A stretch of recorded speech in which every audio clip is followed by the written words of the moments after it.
இப்போ முருங்கைப்பூவில் எப்படி பொரியல் பண்ணுறதுன்னு நான் உங்களுக்கு சொல்கிறேங்க. ஹலோ வீவர்ஸ், இப்போ நான் உங்களுக்கு முருங்கைப்பூவில் பொரியல் பண்ணி காமிக்க போகிறேங்க. இந்த முருங்கைப்பூ அற்புதமான ஒரு மருத்துவ குணம் உடையதுங்க. இது எல்லாருமே சாப்பிட்லாம், உடம்புக்கு தேவையான சத்து இருக்குது. ஆண்கள் சாப்பிட்லாம், பெண்களும் சாப்பிட்லாம், குழந்தைங்களுக்கும் கொடுக்கலாம். இதை பலவிதமாக யூஸ் பண்ணலாங்க. இந்த முருங்கைப்பூவில் பொரியல் பண்ணி காமிக்க போகிறேன். முருங்கைப்பூ நெய்யில் வாட்டியும் சாதத்தில் பிசைஞ்சு சாப்பிட்லாம். இது பலவிதமான நோய்களை தீர்க்கக்கூடியதுங்க. இப்போ கம்ப்யூட்டரில் வேலை செய்கிறவங்களுக்கெல்லாம் கண் உத்து பார்த்துன்னு இருக்கிறதால அந்த கண்ணில் இந்த ட்ரையாக ஆகிடும், அந்த ஈரப்பதம் இல்லாத இருக்கும். அவங்களுக்கெல்லாம் இதை இரவு நேரத்தில் பாலில் இந்த முருங்கைப்பூ போட்டு காய வச்சு குடிக்கலாங்க. அந்த ஈரப்பதம் காக்கும். நீரிழிவு நோய் இருக்கிறவங்களுக்கு ரொம்ப ரொம்ப நல்லது. அப்புறம் ஆண்களுக்கு இந்த செமன் பிரச்சனை இருக்கிறவங்களுக்கு இதை தினந்தோறும் 48 நாளைக்கு இந்த பாலில் சூடாக பால் கலந்து அதில் இந்த பூவை போட்டு குடிச்சுன்னு வந்தாங்கன்னா அந்த செமனோட கவுண்ட் இன்க்ரீஸ் ஆகுங்க. இது பல விதத்தில் நமக்கு பயன்படுறதால தான். இதை அப்படியே சாப்பிட்றதுக்கு ஒரு சிலருக்கு பிடிக்கல, கொஞ்சம் சிறுங்கசப்பாக இருக்கும். அதனால தாங்க நான் இந்த முறையில் பொரியல் பண்ணி சாப்பிட்டா எல்லாருமே சாப்பிடுவாங்க. இதுக்கு தேவையானதுன்னு பார்த்தீங்கன்னா முருங்கைப்பூங்க. இதை நல்லா எடுத்துடணும், தனித்தனியாக பூவை கிள்ளி எடுத்து சுத்தம் பண்ணி எடுத்து வச்சுக்கணும். இப்போ பொரியல் பண்ணுற மாதிரி தான் வெங்காயம், தக்காளி இதெல்லாம் போட்டு நம்ம செஞ்சுட்டு இறக்கும்போது கடலக்காவையும் 2 காஞ்ச மிளகா, பூண்டு எல்லாத்தையும் கொஞ்சம் ஒரே ஒரு சுத்து போட்டு மிக்சியில் அரைச்சி இதில் போட்டு கலந்து சாப்பிட்டோம்னா இந்த சிறுங்கசப்பாக இருக்கிறதுக்கு கூட கசப்பு தெரியாது, எல்லாருமே சாப்பிடுவாங்க. அப்படியே சாப்பிடுங்கன்னா கொஞ்சம் கஷ்டப்படுவாங்க.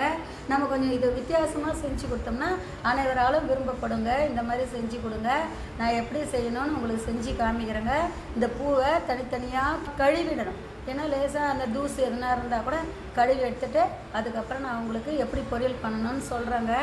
இது எல்லாருமே சாப்பிட்லாம். பெண்களுக்கு கூட கர்ப்பப்பை பிரச்சனை இருக்கிறவங்க கூட இதை சாப்பிட்லாங்க. ஆண்களும் சாப்பிட்லாம், குழந்தைங்களுக்கும் கொடுக்கலாம். முட்டி வலி, உடம்புல இருக்கிற அனைத்து பிரச்சனைகளையும் தீர்க்குங்க.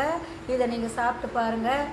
வெறுமனே சாப்பிட்றத விட இந்த மாதிரி பொரியலாக பண்ணி சாப்பிட்டா சூடாக சாதத்தில் போட்டு பிசைஞ்சு சாப்பிடும்போது நமக்கு ரொம்ப நல்லாயிருக்கும், சுவையாகவும் இருக்கும். அதனால் நான் எப்படி செய்யணும்னு உங்களுக்கு செஞ்சு காமிக்கிறேங்க. இப்போ முருங்கைப்பூ பொரியல் எப்படி செய்யறதுன்னு செஞ்சு காமிக்கிறேங்க.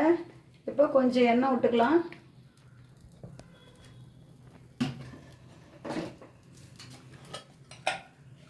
எண்ணெய் காஞ்சதும் கொஞ்சம் கடுகு,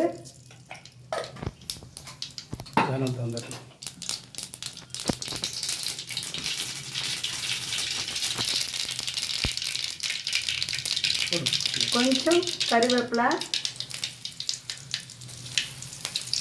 அதே வெங்காயம்,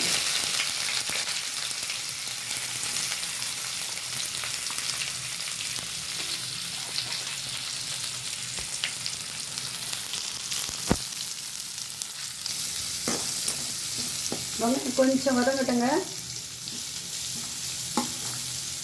அப்போ தான் ஸ்மெல்லு வரும் நல்லா.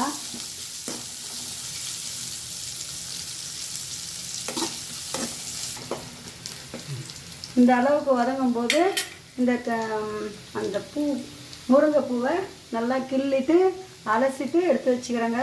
அதையும் முதல்ல போட்டுடலாம். ஏன்னா அந்த வெங்காயம் வதங்கும் போது அதுவும் கூட கொஞ்சம் நேரம் வதங்கட்டும். வெங்காயத்தோடு சேர்த்து வதக்கினா வாசனை சூப்பராக இருக்குங்க. வெங்காயம் கூட கொஞ்சம் பாதி வதங்கினா போதும். அந்த நேரத்தில் இந்த பூ போட்டுருங்க. ரெண்டும் வதங்கிறதுக்கு சரியாக போயிடும். அதுக்கப்புறம் தான் தக்காளி போடணும். ஏன்னா இந்த பச்சை வாசனை, இந்த கசப்பு தன்மை எல்லாம் போயிடுங்க. இந்த மாதிரி கொஞ்சம் சுவையாக செய்து கொடுத்தோம்னா எல்லாருமே அனைவரும் சாப்பிடுவாங்க. வீட்டில் இந்த மாதிரி செஞ்சு கொடுங்க. பூ நிறைய போட்டாலும் அது வதங்குச்சுன்னா கொஞ்சம் வதங்க ஆகும். அதனால் பூ நல்லா சேர்த்துக்கோங்க. நிறைய பேர் 4 பேர் 5 பேர் சேரணும்னா நிறைய பூ எடுத்துக்கோங்க. இல்லை 2 பேருக்கு போதுன்னா இந்த அளவுக்கு போதுங்க.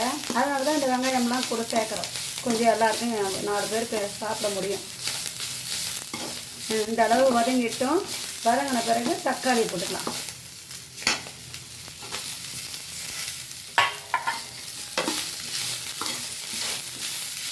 சால்ட்டு கொஞ்சம் போட்டாலே போதுங்க.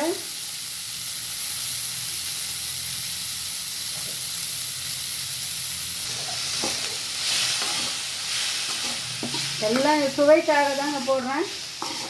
தக்காளிலாம் பாருங்கள் எப்படி இது.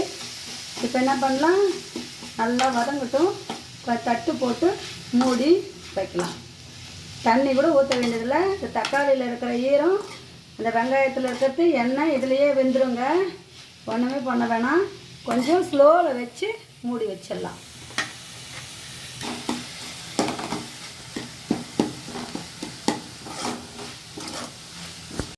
குழஞ்சி வெந்து போச்சு. இப்போ இந்த நேரத்தில் உங்களுக்கு காமிச்சேன் கடலக்காய், காஞ்ச மிளகா, பூண்டு இதையும் பொடி ஆக்கிக்கினேன். இந்த மாதிரி குறைன்னு ஒரு சுற்றுல எடுத்துகிட்டு இப்போ இதில் கொட்டி கலரிடலாம். சூப்பராக இருக்கும் பாருங்கள். எல்லாருமே சாப்பிட்லாங்க. இந்த மாதிரி செஞ்சு கொடுத்தா எப்படி இருக்குது பாருங்கள். சூப்பராக இருக்குது. எல்லாருமே சாப்பிட்லாம். இந்த மாதிரி செஞ்சு பாருங்கள். இதில் பாருங்கள், அந்த அளவுக்கு இந்த வெங்காயம், தக்காளி, இந்த கடலக்காய் எல்லாம் போட்டதால் எவ்வளோ சூப்பராக இருக்குது பாருங்கள். சுவையாகவும் இருக்குது. நமக்கு அந்த கசப்பு தன்மையே தெரியாமல் எல்லாருமே சாப்பிட்ற அளவுக்கு இந்த மாதிரி செஞ்சு கொடுங்க. சத்தானது இது கடலக்காய் கூட அந்த ஃபோலிக் ஆசிட் இருக்குது. அதனால் இந்த கடலக்காவை போடுறோம், பூண்டு போடுறோம். எல்லாத்தையும் போட்டு இப்படி வதக்கி செய்கிறதால எல்லாருமே விரும்பி சாப்பிடுவாங்க. மரம் இருந்துச்சுன்னா நிறைய பூ இருக்கும். அந்த பூவை வீணாக்காமல் இந்த மாதிரி செஞ்சு கொடுங்க வீட்டில் எல்லாருக்கும். உடம்புல இருக்கிற எந்த உடம்பு தொந்தரவு எது இருந்தாலும் எல்லாமே நீங்குங்க. இந்த பூவில் அவ்வளோ மகத்துவம் இருக்குது, மருத்துவ குணம் இருக்குது. அதனால் இந்த மாதிரி முருங்கைப்பூவில் இந்த மாதிரி பொரியல் பண்ணி காமிங்க, பொரியல் பண்ணி கொடுங்க. நான் செஞ்ச விஷயம் உங்களுக்கு பிடிச்சிருந்தா நீங்கள் ட்ரை பண்ணி பாருங்கள். உங்களுக்கும் பிடிக்கும். பிடிச்சிருந்தா சப்ஸ்கிரைப் பண்ணுங்கள், பெல் பட்டன் அழுத்துங்க. இதை ட்ரை பண்ணி பாருங்கள். உங்களுக்கு பிடிச்சிருக்கும், கண்டிப்பாக பிடிக்கும்னு நம்புகிறேன். உங்கள் கருத்துக்களை எனக்கு தெரிவிக்கணுங்க. நான் கொஞ்சம் டேஸ்ட் பண்ணி பார்த்தேங்க. செமையாக இருக்குதுங்க. அவ்வளோ நல்லா இருக்குது. நீங்களும் செஞ்சு பாருங்கள். கண்டிப்பாக எனக்கு சொல்லுவீங்க. அவ்வளோ ருசியாக இருக்குது. நான் ஃபஸ்ட் டைம் ஒரு முறை ட்ரை பண்ணேன். இப்போ 2வது முறை உங்களுக்கு செஞ்சு காமிச்சிக்கிறேங்க. செமையாக இருக்குது. நான் அவ்வளோ விரும்ப மாட்டேன். எல்லாருக்கும் செஞ்சு கொடுப்பேன், நான் சாப்பிட மாட்டேன். ஆனால் நான் இந்த மாதிரி செஞ்சால் தக்காளி வெங்காயம்லாம் போட்டு செஞ்சதால், இந்த கடலக்காய்லாம் போட்டதால் அவ்வளோ ருசியாக இருக்குதுங்க. நீங்களும் செஞ்சு பாருங்கள். கண்டிப்பாக சொல்லுங்கள். ஒரு முறை சாப்பிட்டிங்கன்னா திரும்பவும் கண்டிப்பாக செய்வீங்க. ரொம்ப நம்பிக்கை இருக்குது. ஏன்னா அவ்வளோ நல்லா இருக்குது. செஞ்சுட்டு எனக்கு உங்கள் கருத்துக்களை சொல்லணுங்க. இதை பாருங்கள், டிஃப்ரெண்ட்டாக இருக்குது. நான் செஞ்சது செஞ்சு பாருங்கள், கமெண்ட்ஸில் சொல்லுங்கள்.